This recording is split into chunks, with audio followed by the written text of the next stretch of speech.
मुंबईमध्ये राज ठाकरे यांना मोठा धक्का. वरळीमध्ये मनसेचे विभाग अध्यक्ष संतोष झुरी यांचा भाजपमध्ये प्रवेश. आम्हाला विचारणाऱ्यांनी आरसा बघावा. देवेंद्र फडणवीस यांच्या अजित पवारांना संयमी प्रत्युत्तर. जेवढे मागे जाऊ तेवढे वाढेल असाही समजूतदारपणाचा सल्ला.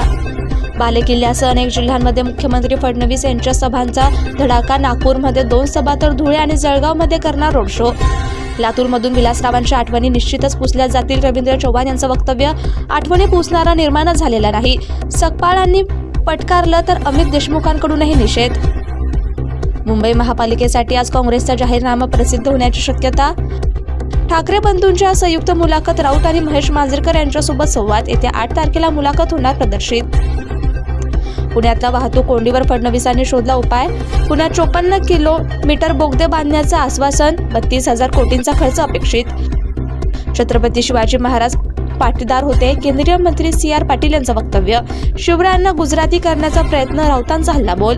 मला खुश केलं नाही तर भारतावर अजून टॅरिफ. डोनाल्ड ट्रम्प यांची धमकी.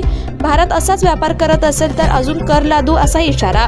बांगलादेशमध्ये हिंदूवरचे हल्ले सुरूच. गेल्या 3 आठवड्यांमध्ये हिंदूवरच्या हल्ल्याची 5वी घटना. जैसोरमध्ये सार्वजनिक ठिकाणी गोळ्या झाडून हत्या.